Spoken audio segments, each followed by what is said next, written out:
This episode of the Rogue Deck Builder is brought to you by CoolStuffInc.com, the #1 source for games and gaming accessories, and by GatheringMagic.com, the #1 source for Magic the Gathering news and articles.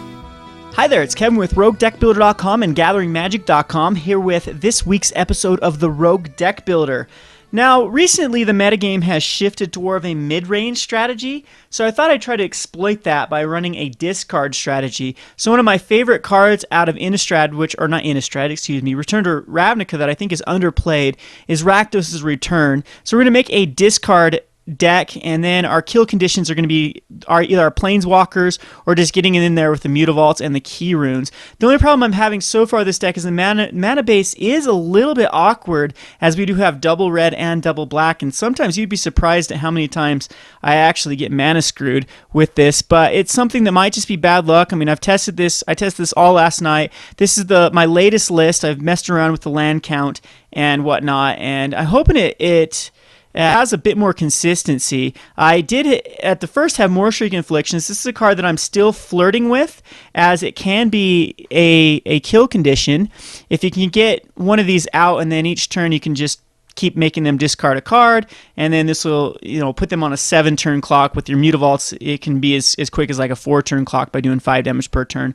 So anyway, that's the whole gist of this deck. You run a ton of control, and we are running Gary's in here, Gary, Merchant of Asphodel, as he will allow us to stabilize and gain some life back. And I was thinking about Night Veil Spectre, but Night Veil Spectre was really, really awkward with the mutavaults and amount of mountains. Even though there's only 8 lands in this deck, they cannot tap for a Night Veil Spectre.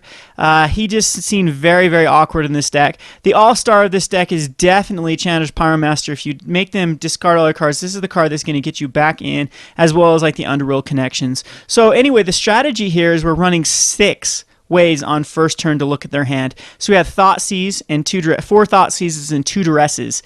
Pair that with 2 more Disciple of Phenox, and then the Slaughter Games become extremely powerful. I really try to deter people from running Slaughter Games without Duress or Thoughtseize. I think you really get the value by naming something that is in their hand. So first turn, like against Esper Control, for example, first turn you Duress and get their like Dissolve, or their Negate, or whatever spell that they have that could counter either your big Rakdos' Return. I guess you wouldn't even have to do that, because the Slaughter Games cannot be countered, so you can actually get their counter spells with the Slaughter Games. But first turn you can Duress away either an early threat or something that you can't get by turn 4, and then you leave in their Sphinx's Revelation or their Planeswalkers, and then on the 4th turn you Slaughter Games away their kill condition, and the game is basically yours. A lot of games, like one of the games I just barely played, I was able to first turn Duress his Thoughtseize. I was playing against Mono Black, and then 4th turn he had 2 Garys in his hand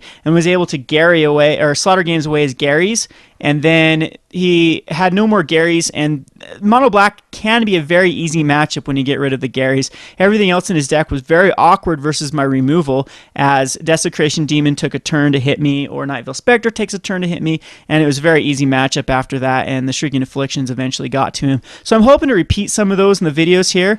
I am a little bit worried about the aggro, so I've changed this up. This used to have more cards in here against the more control lists, but I mean, I did run a full more 2 Duresses in the sideboard, as well as another Rakdos' Return in the sideboard, but I've cut those recently because Red Deck Wins and Boros aggro and even the mono white aggro decks are starting to become a bit of a problem. So to combat against that, we just have a huge look at this anti-aggro package that we can side in, and then these are coming against the green and the white decks. So this is my strategy against the aggro. What comes out is the Dreadbores, the Slaughter Games, the Rakdos' Returns, usually get rid of the Thoughtseizes in this type matchup, and even the Duresses, and then this package comes in for the discard package, and then you just try to control the board, and eventually you'll get there with your Planeswalkers and your Garys and whatnot. So anyway, that is the gist of the deck. Like I said, it's been very successful so far. I've been loving this against the control matchups as slaughter games. You just get that kill condition. You get the Elspeth, you get the Aetherling, you get, I mean, whatever they're using as their you can usually cast the slaughter games before they have their kill condition out, and a lot of times their deck just becomes extremely awkward without their finisher, and then eventually like Shrieking Afflictions don't get countered, and eventually they will get you there. And things like Chandra, Liliana, the key runes, all those can be a pain for the control decks to deal with. Detention Sphere is a thing. We have no way to get rid of Detention Sphere in this deck, but it's all right. A lot of times, like I said, you can first turn Thoughtseize or dress away that Detention Sphere, and then just go from there. Slaughter Game is, like I said, a very powerful card in that matchup. So anyway, let's just go down this deck one by one. Let's go for the converted mana cost. So our 1-drops is a Duress, Thoughtseize, Shrieking Affliction. So you should have a first turn play. Hopefully you don't have either a Gilgate or Mountain in your opening hand where you can't do that first turn play. Again, I'm messing around with the amount of lands here. I added 3 more mountains. These used to be swamps, and even another key rune. I was 23 and added a key rune and 2 more mountains because it did seem a little bit hard to cast Anger of Gods and the Chandra's Pyromaster, and maybe they're not as necessary as I think they are. And again, we'll experiment around with the list to see what we can add and what we can subtract to make this a more consistent deck. Dreadbores are amazing in this format, even though they are sorcery speed. They're great. They take care of everything. They take care of Desecration Demons.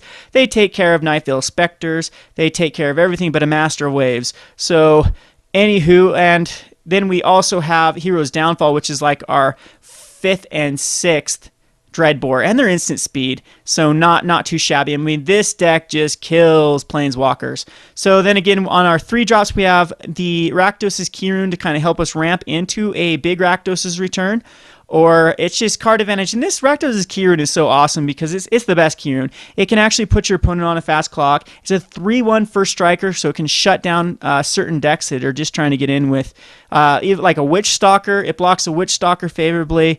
It blocks everything in a red deck wins except for now. It trades with an Ash Zeld. It will trade with a Boros Reckoner. It's a very, very good key rune. And like I said, a lot of times what the win ends up being is if you get Liliana ticked up to her up to high enough where you can start using her -3, you can activate Rakdos' Key Rune and actually make it huge and swing in there for 1 turn. And same thing with Grey Merchant of Asphodel. A lot of times that -3 ends up being put on the Grey Merchant of Asphodel to get in there for that last bit of damage, even Disciple of Phenox and whatnot. So a couple other cards. You could use Desecration Demon in this deck if you wanted to. I'm not the biggest fan of just clogging up the board with creatures. I'd rather just control the board and then just get subsequent card advantage. Again, Nightveil Spectre, it worked okay, but it just seemed a little bit awkward with the mana base. Maybe when we get the other Scry lands, we can get rid of these mountains, the temples that will be the black-red temples.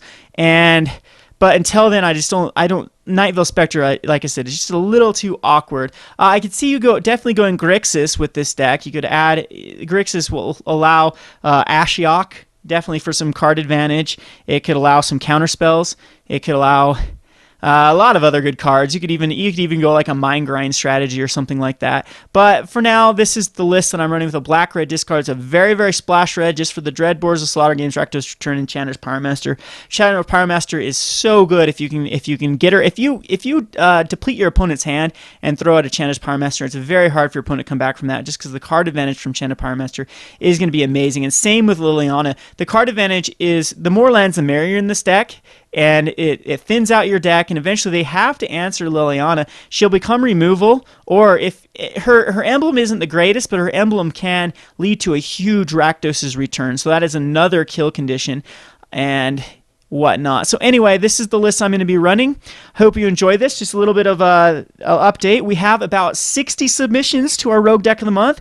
Thank you. We are going to be uploading them as soon as possible to the site. We're all noobs here at roguedeckbuilder.com with website development. So if you are interested, if you can give us a little bit of a hand with the website, maybe that's your career, or if your hobby is web design, that would be awesome if you could lend us a hand. A lot of people are always asking how they can help out roguedeckbuilder.com and the Rogue Deck community. That would be awesome because my 2 editors are incredibly overwhelmed with the the amount of submissions we've been receiving. So that would be awesome.